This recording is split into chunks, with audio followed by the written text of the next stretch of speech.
Welcome to Trending in Education. Mike Palmer here. Really happy today to be joined by Jeremy C. Young, who's the program director for Freedom to Learn at Penn America. I had Jonathan Friedman from Penn America on a while back. Shout out to Jonathan, shout out to Penn America, and welcome to you, Jeremy. Welcome to Trending in Education. Well, thank you. I'm real pleased to be here. Your title, which is new, and congratulations, includes the words freedom to learn. We're going to be talking about academic freedom and some of the trends we've been seeing, particularly around higher ed. By now, my listeners know that I am a New College alum who is struggling with the gradual and speedy destruction of a lot of what I loved about New College back in the day. Fortunately, Penn America and others are there to help with that conversation. We'll get into that in a bit. Before we get into that, I'd love to hear from you in your own words, your origin story, how you got to this point in your professional life. Well, I have to say, it's certainly not something that you could ever plan that I would end up in this spot. I mean, I was a history professor. That's what it comes down to. I trained as a history professor, got a PhD, got eventually, after much searching and many years, a tenure track job in rural Utah, Utah Tech University, where I was assistant professor of U.S. history and also the director of the Institute of Politics and Public Affairs on that campus. And, I thought I was going to do that for the rest of my life. And at some point, I decided, that I wanted to do something that was a little more in the fray. That I wanted to get a little more involved in, what was happening in our country, what was happening in society. Being a professor is very rewarding in a lot of ways, but you are definitely changing the world, 40 students at a time. And I wanted to change the world one system at a time. And so I made the jump actually to nonprofit work at the American Historical Association, where I worked on the operations side. I was the communications and marketing manager and in charge of membership recruitment and retention. Did that for 2 years. And as part of that work, a small part of that work, when these, what we at the AHA would have called divisive concepts bills, anti-critical race theory bills, began to be proposed, we had a very small funded project, which was also called Freedom to Learn, as it happens. And I was put in charge of that project. It was a very small part of my load. And in that work, we partnered very closely with Penn America. And eventually, Penn America was able to open up a full-time position doing that work. And so I made the jump. And here I am. We've got a team of 3 now, might be adding more in the near future. But it's just a really growing and really important area of work responding to these educational censorship laws and proposals and really threats to academic freedom in higher ed, to education in the K-12 space. Yeah. And I know there's some interesting distinctions between where the focus is for Penn America in K-12 versus higher ed. We'll get into that a little bit in a bit. But also, folks may not be familiar with Penn America, its mission, and its history. Can you catch us up quickly on that side of the equation? Absolutely. Penn America is a 100-year-old organization celebrating our 100th anniversary this year. It's a membership association of writers. We understand the intersection of free speech and human rights. We celebrate writers and the work that they do and readers, and we promote and protect both their right to write and to read and the right of free expression more generally. We do work in a variety of areas. We work on international cases protecting writers who are being jailed or persecuted for their work. We talk about digital safety. We talk about tech policy, that's within our purview as well. And of course, education. Hmm. And then on the education side, there's 2 main pillars right now in the focus, as I understand it. One is what you're focused on, which is the freedom to learn and resisting the censorious action that is happening within education across the board, particularly in higher education, to really suppress some types of academic expression. And that's what really connects to what's happening at New College, which we'll get into in a bit. The other side is more looking at recent trends, and this is part of what Jonathan was talking to me about when he was on a little while back around book bans in K-12. I know that's not your area of focus, but can you at least describe some of the activity that Penn's been looking at, and then we can dig deeper into your area of focus? Absolutely. So our work on book bans, and we are tracking and analyzing the bans that we're seeing around the country. Since a year and a half ago, since the beginning of the 2021-2022 school year, we've tracked over 4,000 book bans in 37 states around the country, just an epidemic of book banning that we haven't seen in decades. And our goal is to, raise awareness of this real threat to free expression in American classrooms, in American schools. These books are being banned primarily from school libraries, although there have been some public library bans as well. And also to, support the writers who are being banned, who many of whom are PEN members, and just make sure that their work is accessible and try to turn back this wave of book banning, which really is devastating for American school children and for our society at large. Yeah. So that covers a lot of what's happening in K 12. But then on the other side, in terms of academic freedom, freedom of speech, protecting writers' ability to not be chilled by the cultural climate and not be suppressed in terms of the ideas that they want to grapple with.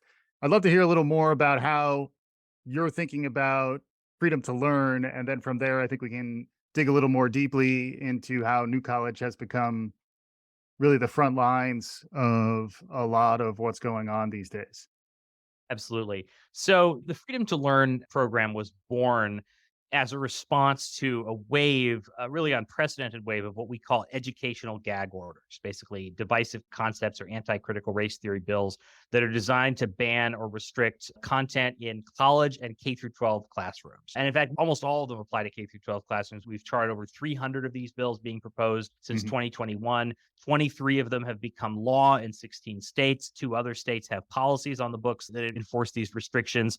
And 8 states have restrictions specifically in higher education. And to put this in perspective, we're talking about 1/3 of the country is affected by some sort of law that restricts what teachers in K 12 or higher education can say to students, what they can assign students, how they can talk about our past, about our great works of literature, about the world in which students find themselves. Mhm. And so we do a lot of things in this program. We write reports. We had 2 reports that have come out about educational gag orders in the last 2 years. We do a legislative tracking and analysis. We have a legislative tracker that is updated every week. We also do a lot of publicity work, like I'm talking to you, media work, and also a lot of organizing efforts, trying to get higher education associations in particular to form a coalition capable of responding effectively to this legislation. I do a Mhm. lot of presentations to groups like that. We have organizing meetings. Probably the most exciting thing we've done recently, we've created a new initiative within the Freedom to Learn program, the Champions of Higher Education, which is an initiative of over 200 former college and university presidents and system heads who have come together and signed a statement indicating their willingness to respond in their local communities to these attacks on free expression in the classroom. They represent 47 states and the District of Columbia, so almost the entire country. We have presidents, former presidents from Harvard, from Princeton, from Columbia, all the way down to community colleges.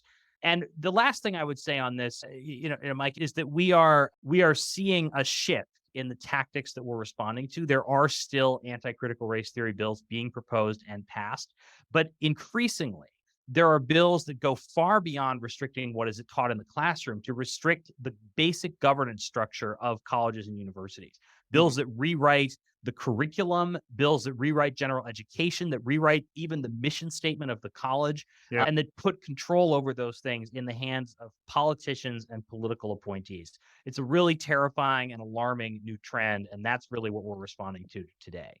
Yeah, it makes sense. Shout out to New College, former president Pat Oker, who was recently on the show. Dr. Oker did sign on to Pen America's Champions of Higher Education, as did Esther Barazone, who is an alum of New College's charter class. That does bring us to New College. New College is really where you and I connected, in that I'm an alum and I noticed that Penn America was active in the space, which was inspiring to me and gave me a little bit of hope that there was some support from organizations like Penn America out there. But how did New College get onto Penn America's radar, and how would you characterize what's going on down there? So, how did New College get on our radar? I mean, we saw the moment that the governor appointed Chris Rufo and all of these other national political operatives to the New College, the board of trustees of New College. We were aware of it. We were deeply concerned by it. New College is, in some ways, is very personal for me, even though I didn't attend New College. I attended a very similar school, St. Mary's College of Maryland, a public liberal arts college, just like New College. I was aware of New College when I was applying to school. So when I saw that this had happened there, I knew immediately what this was and what it would do. And very shortly after that, we received an outpouring of communications asking for help from faculty, from students, from alumni, just really asking us to give them some guidance, to support and amplify their efforts. I eventually went to New College and gave a keynote address for a faculty teach-in about the issue. And since then, we have just observed just the most appalling behavior on the part of the trustees and, the new administration in firing President Oker, firing other senior staff members, including a library dean, director of DEI, easing the provost out the door, just drive-by firings of senior administrators and not so senior administrators. And then the denial of these tenure cases, faculty members going up for tenure, denied, basically, not told a very good reason why. There's not a lot of communication going on. There is an incredible chilling effect going on. And Mm. really what we're seeing at New College is, New College is the petri dish. It is the demonstration garden for what is planned throughout the country. If the people promoting this, take power in other states, if they take power federally, this is what they're talking about doing. So it's very important. I mean, it's important for New College for sure, but it's also important on a national level. It's very important. We think about New College. We work on New College every day at Penn America in our national office because this is a school that is, the fate of this school is going to determine the fate of higher education in this country to an astonishing degree. Yeah, I've called it the canary in the swamp, like a coal mine, but the swamp in terms of some of the corruption and the cronyism that we're starting to see there. And then sadly, the canary, as I understand it, may not live to sing, at least in Sarasota, anytime soon. We'll see. But you're touching on why it's important to fight the fight. This is a place where if you concede too much turf early, it's very difficult to reclaim that. And Florida under DeSantis and now President Corcoran and Chris Rufo is on the board of trustees down at New College. It is in some ways the forefront of tactics that are clearly authoritarian. There's a playbook in Hungary that Chris Rufo was ramping up on while he was remoting in to a recent board of trustees meeting. Talk about Big Brother. There's the mastermind of the backlash against CRT is looming over the board of trustees meeting. New College is important. Can you describe why it's important? You touched on a little bit, but why it's important to fight, and then how Penn America and folks who are digging in a bit, how you're thinking about affecting some positive change down there.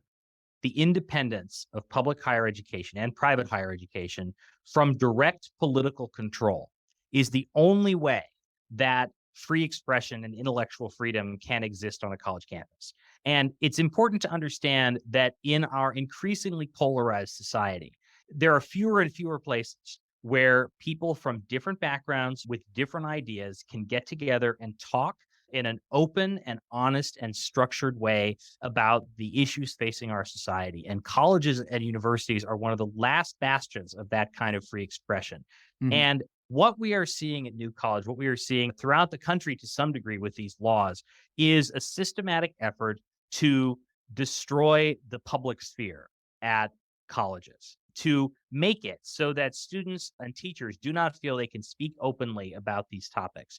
And therefore, so that students who attend these schools will not learn about the world around them, will not learn about people who are different from them, people who are the same as them, and will go on to become voters and leaders in our democracy without having the tools they need to be effective democratic citizens. So it really is a threat to the heart of our democracy, what we're seeing. And New College, as I mentioned, is particularly important because it is the place where the forces that are trying to suppress free expression in public education through government control are evaluating and testing their strategies. The place where they are, trying to determine, can this be done at a college? It's a place where they have all the advantages, frankly. It's a small college. It's not financially wealthy. It doesn't have a lot of benefactors who are out there fighting back against it. An overwhelming force is being brought to bear, by the trustees, by the legislature, by the governor. It's a very tough fight. And I think it's a very necessary fight. because what we want to demonstrate, we want to do a few things at New College. First, and most important, we want to support the students, we want to support the faculty, we want to support the community who are deeply wedded to this college. We are not going to do anything, and nor should anyone else do anything that is going to damage the school any more than it's already been damaged by the reckless and destructive actions of the trustees. And to be clear, just since Yes. January 6th, like we're not talking about a long span of time, and every board of trustees meeting winds up being like reality television. The most recent one that I was watching, Matt Lipinski, the academic rep on the board of trustees, quit at the end of the session after 5 faculty members who were basically approved tenure prior to that meeting were then denied tenure. It's a fast moving situation. Each one of these meetings, it does seem like they're trying to push more things through. So, as you're setting that context, we're not talking about a long history. This is a rapidly moving over the last 4 or 5 months. We've seen all of this activity. That's absolutely right. And, the damage the trustees are doing to this institution is incalculable. There are issues with admissions, there are issues with donors, there are issues with accreditation. Mhm. And I want to be clear, we do not celebrate these things. This college has become a symbol, but it is also a real place with real people who have livelihoods, who are students trying to learn about the world and make their way in the world. This is an institution that must be preserved. And, we are not going to play the game of destroying the village in order to save it. That's what they're doing to New College, not what we would seek to do. So we want to support the people who are there. We want to support the efforts of what's going on there. And we also want to make sure that whatever ground that the trustees are able to take over the history of this special college is done as slowly and politically costly as possible. We want to send a message that, you know, coming in and taking over college, destroying the things that make it beautiful, attacking the students and faculty and staff is not it's censorship, and it's not without a political cost. And if legislators in other states, if trustees in other states are looking at this, what they need to see is this does not end well for you. This does Mhm. not end well for the censors. This is not something that is popular. The governor is popular, but the takeover of the college is not popular. And it Mhm. will get increasingly unpopular as it continues. It will look worse and worse with every news story that comes out. This is a very sympathetic college. People like David and Goliath stories. The trustees, they ain't David. This is a message and a warning to other states not to do this to a college, and that it is vitally important and that the community will support the protection of academic freedom at universities. Yeah. And to be clear around what PEN America stands for, you will also protect academic freedom for speech that you may not be a big supporter of. Like you are protecting writers' freedom of expression, even when some of those things may disagree with, let's say, left leaning progressive ideology, which is one of the main critiques here, is that, New College was indoctrinating the youth in a politicized intellectual agenda. Penn America, in some ways, is dispassionate and is supporting the healthy discourse that, in many ways, is missing from our civic life these days.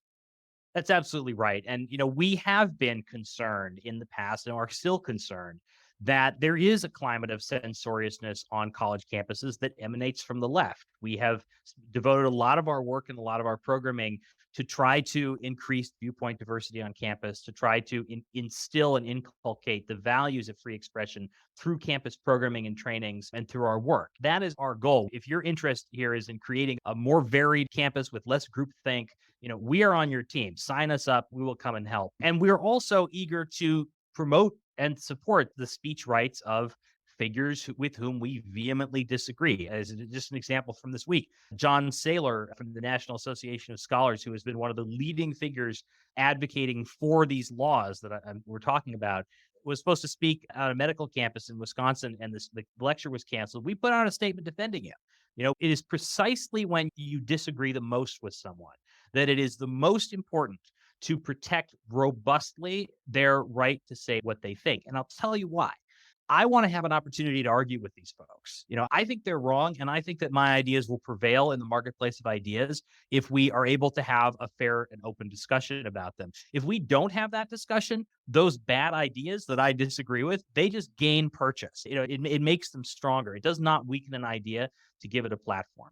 So, yes, we are absolutely here to protect free expression on every side, including with people with whom we vehemently disagree. But you do not protect free expression by censoring one side. And Hmm. that is what these laws do. That is what the trustees are trying to do. You come into a college and you say, there's too many liberals on this campus, so we're going to fire them. We're going to censor them, and then we'll have more viewpoint diversity. That's not the way you do it. All that leads to is everyone on the campus being terrified to say what they think about anything. And then Yeah. you don't have open inquiry, you have authoritarian control. The website is pen.org. For those of you who are interested, we'll include links in the show notes. They do have trainings for educators and for others in terms of how to encourage civil discourse and actually how to engage in free speech and engage with difference, counter some of the risky shifts of groupthink that you were touching on there. Shout out to Irving Janis. From your perspective, what are some scenarios in terms of how this might play forward? I've talked to enough futurists on this podcast that they frequently recommend thinking about multiple futures, painting pictures that are both good, bad, and weird, good, bad, and surprising. Any thoughts on how this might play forward? And this is the more speculative fiction side of the conversation, but there's obviously a little bit of prognosticating that's built into any trend spotting show. Any thoughts on how this might play forward and how folks can help steer towards outcomes that we're hoping for? Well, I'll tell you this. History tells us, and the current moment tells us, that waves of censorship do not break until the general public turns against them. There must be consequences for what is happening at New College, for what is happening nationwide with colleges and universities. We must turn in our civic life, in our views, in our values. We must recognize that attacks on teachers, attacks on higher education institutions are attacks on American democracy. And if we begin to embrace that as a country, and I think there are already encouraging signs that this is happening, that this is becoming a more salient issue for many people, it is the most popular position that the large majority of Americans think that the government should not tell teachers what they should be teaching in the Mhm, classroom. But it needs to become more than just a view. It needs to become something that people feel in their bones and feel is urgent. mhm. And once that happens, we will see this tide recede. But until that happens, they're just going to keep doing what they're doing. If you're a listener and you want to know what can you do, tell everyone you know what is happening at New College. Tell everyone you know what is happening with educational gag order bills. Tell your family, tell your friends, write letters to the editor, write op-eds in your local paper. Any opportunity you have to raise the alarm about what is happening, that's what we need right now. The other thing I heard, although it may apply a little more to the K-12 side of the equation, is to run for your local school board. This happens to be an off cycle national election, but a lot of local elections are happening this year. So if you did want to get activated, you could either figure out who is running, who you support, and or throw your own hat in the ring. And then this is likely to continue to be a hot topic through the presidential election next year, where education has been elevated in its prominence politically based on some of the successes that we've seen in places like Florida and Virginia. It's likely that some folks will be triangulating to land in the right lane. Arguably, DeSantis is overreaching, and just like he's not doing well with Disney, this may be another political loser going after New College. Fingers crossed. But as we head into a political cycle that will lead into 2024. Thoughts on where this may head, thoughts on the role that free speech and the work that Pen America is going to do heading into 2024? Well, we're probably going to keep doing what we're doing. We are a nonpartisan organization. We don't take stands in elections, period. We don't care who wins any particular election. What we care is what they do after they've won, right? We want to see a society where the value of public education, where the value of free expression is upheld as a paramount value and a source of pride, really, in America. We should be proud of our public institutions. They are the envy of the world, our higher education institutions. So our goal, we're just going to keep spreading the word. We're going to keep talking about these bills and these efforts in New College, and just let people know, how important this is. And hopefully, my hope, let me tell you what my real hope is. My hope is that I get pushed out of a job because there's nothing to do, because there aren't people anymore who are arguing that we should be censoring public education, censoring higher education, shutting down colleges and curricula.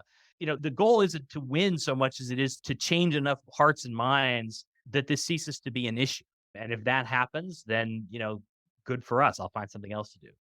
Great stuff here with Jeremy C. Young, the program director for Freedom to Learn at Penn America. For those who've enjoyed this conversation, be on the lookout for a dedicated New College feed that will allow us to go deep into the conversation over there. As we're wrapping up here, Jeremy, any concluding thoughts, any takeaways for our listeners as they head back to the rest of their lives? Yes, I don't like to end on a sad note. I don't want to end on a hopeless note because I don't think it's hopeless. And I'll say this, these are unprecedented attacks on public higher education. And what that means, the silver lining here, is there is an unprecedented opportunity for solidarity in response, right? We are seeing groups and figures and leaders in higher education coming together in a way I would never have thought possible 2 years ago or 5 years ago to fight this stuff. 200 retired college presidents coming forward and saying, enough, we're not going to do this anymore. We're not going to go after public education. Public education matters. And what I think we're going to see is the growth of a movement to defend higher education, to promote it as a good in American society that will outlast this movement to censor it, to shut it down, and that will become a key pillar of support for this sector and for the value of our higher educational institutions for a long time to come. To quote Dirty Dancing, nobody puts baby in a corner. Be on the lookout for the response to some of the overreach that we've seen at my alma mater, New College. Jeremy, thank you so much for joining me on today's show. Thank you. Pleasure to be here. And for our listeners, hopefully you enjoyed what you heard. If you did, please write us a review, subscribe, do all the good things. Be on the lookout for that New College feed. We'll be back again soon. This is Trending in Education.